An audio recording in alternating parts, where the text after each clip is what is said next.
Hello, here we are yet again this Hallows Eve with yet another Monster High review, which Mattel will hopefully leave alone this time. Anyways, this time we'll be going over Monster High's Frights camera action, and this time, the vegan vampire Draculaura, daughter of Dracula, will be playing main character for this, with Cleo Denial the Mummy, Claudine Wolf the Werewolf, Rebecca the Steampunk Robot, and a life-sized male queer-coded living voodoo doll named Hoodoo, playing support this time around. Anyway, let's get on with this. Article, roll the title. Frights, camera, action.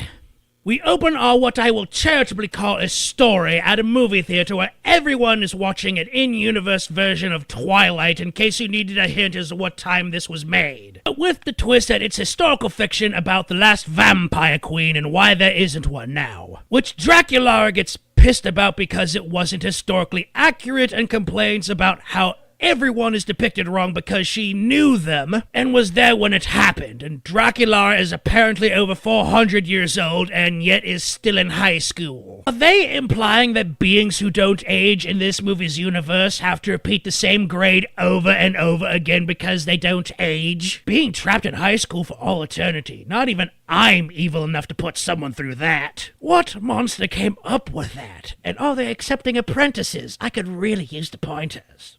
Anyway, they can't understand normal things Catgirl from the last two reviews and another vampire start being dicks to her. And start being immature bullies clear up until the next day at school where Draculaura gets in trouble with her teacher when she has enough of their harassment and yells at them instead of, having the teacher do something about the bullying. This has to be taking place in America. Anyway, we cut to Transylvania, where the prime minister of all vampires, who is regenting the power of the crown until the next vampire queen can be found, Stoker, named after the author of Dracula, Bram Stoker, is about to be fired from the job when he pulls BS out of his ass and says that he has used a vampire heart to locate the new queen, and his sidekick Igor saying the coronation is next week. This angers Stoker, who from now on will be called Big Dick because he's a jackass, who says that the heart was stolen by Dracula's childhood ghoul friend Elizabeth, who, coincidence, is Big Dick's niece. And Big Dick never wants to find the new queen because he likes being a jackass dictator. So he decides to make a fake heart and make Draculaura a puppet queen because she is an easy-to-manipulate emotional yo-yo with no self-confidence. So in the next scene, he goes to the school and calls Draculaura to the principal's office. They end up in Transylvania, where after some unfunny shenanigans with them wandering around the castle set to a montage to eat up time, which this film is exceedingly good at, then Draculaura ends up in Big Dick's studio where she finds the fake heart and gets weirded out because it doesn't light up when she touches it. And Big Dick comes into the studio and almost instantly outs himself because he's stupid, and gives her the "join me and we will rule together" shtick we have seen 1 billion times.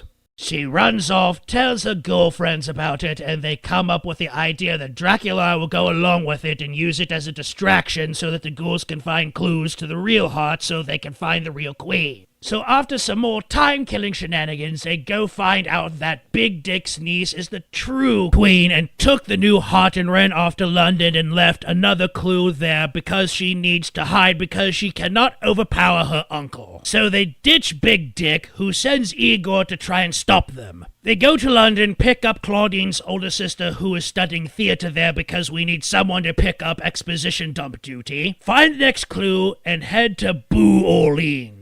The monster puns in this franchise are horrible. Anyway, after some brouhaha on a ghost ship, we cut back to Monster High where the girls are having a shipping fight over the in-universe stand-ins for the male werewolf and vampire from Twilight. This scene is pointless and totally not here to be lazy foreshadowing for the actress playing the vampire queen in the movie named Veronica being Elizabeth at all. We cut back to the ship where they pick up a swamp monster girl named Honey Swamp, who accidentally gets the last clue note on film before the ship sinks after Igor hijacks and crashes it. Despite being here for the rest of the movie, Honey Swamp does nothing of substance and was only here to let the little girls and any YouTube reviewer dumb enough to watch this know that the Honey Swamp doll is a thing you can buy. I am seriously starting to regret my afterlife decisions. Anyway, after some lazy exposition, they figure out that the movie star from the beginning has the heart and head off to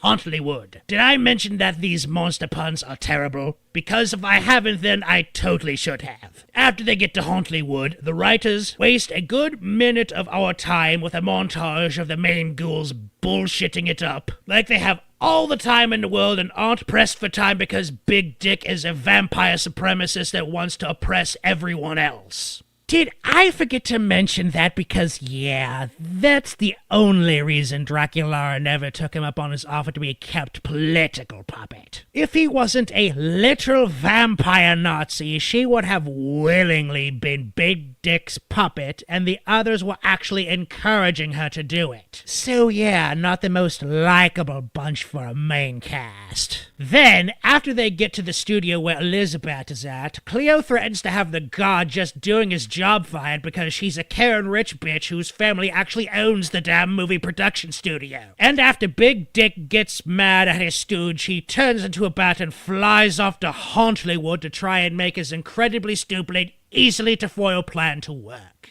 And we get more toy promotion fluff with them helping a Medusa girl named Vampirine who is a makeup artist. Like Honey Swamp, she only exists to sell the Vampirine doll and does nothing to move the story forward at all. Next scene. We cut back to the school where the who is more handsome, totally not Edward or totally not Jacob subplot that only exists to remind us of all the other dolls that exist has evolved into a full-blown court battle. It's stupid, it only exists because toys, and does nothing to help us to get to the end of this stupid thing faster. Once again, next scene. And we cut back to the movie studio where we get yet another scene that introduces yet another character that only exists to wave a doll in front of the little girls' faces. This time, it's a screenplay writer who's a gargoyle girl. Claudine's older sister, whom happens to want to be a writer, gets a job as a writing assistant and leaves the movie. Could we please get back to the shitty plot and stop with all these shitty tangents that only exist because toys so we can end this faster, please? We then get yet another vignette where, because the camera monster is made of stone, Honey Swamp leaves the movie so she can use her breathing underwater powers to be a camera monster. I cannot wait until this is over and I can go back to my grave. We get another lather, rinse, repeat scene of the queer-coded voodoo doll getting scouted as a triple threat actor.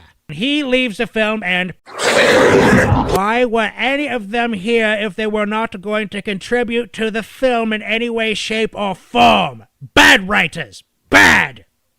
We cut back to the court subplot where the zombie girl figures out that the male leads in the movie are being played by the same actor with digital enhancements to make them seem different. And does the same to figure out what the audience should have already figured out by now and realizes that Veronica and Elizabeth are the same person. We cut back to the film set where, in a shocking turn of events, the Medusa girl comes back and helps them meet the Elizabeth character. After some really sappy back and forth, Elizabeth runs out and the ghouls walk off dejected, not knowing that the actress and Elizabeth are the same person. Run into Big Dick, he does the "I'm the villain, I will win" speech on camera, only for Veronica to throw him out because it's her movie studio. Then the zombie girl shows up just as stuff is about to happen, and they drag it out way too far. And just as I'm about to rip my hair out, Veronica finally reveals that she and Elizabeth are the same damn person. And it's revealed that the heart at the center of Rebecca is the vampire heart, which is not foreshadowed at all because we had to justify her being here despite no one else getting any justification. Big Dick is stripped of power, they premiere Elizabeth's movie, and the damn movie finally ends. All I can say is that this movie sucked. The CGI animation was just competent enough to not clip into each other, and the writing is so abysmal it wasn't even funny. It seriously lacked focus, even if you want to say toy promotion. In today's age, producers should realize you have to do more than just put toys on screen, and someone should have known better. Despite all this, I'm glad I watched this film. The anger and hatred for having my time wasted should keep me nice and warm for the next 12 months. See you next year, everyone.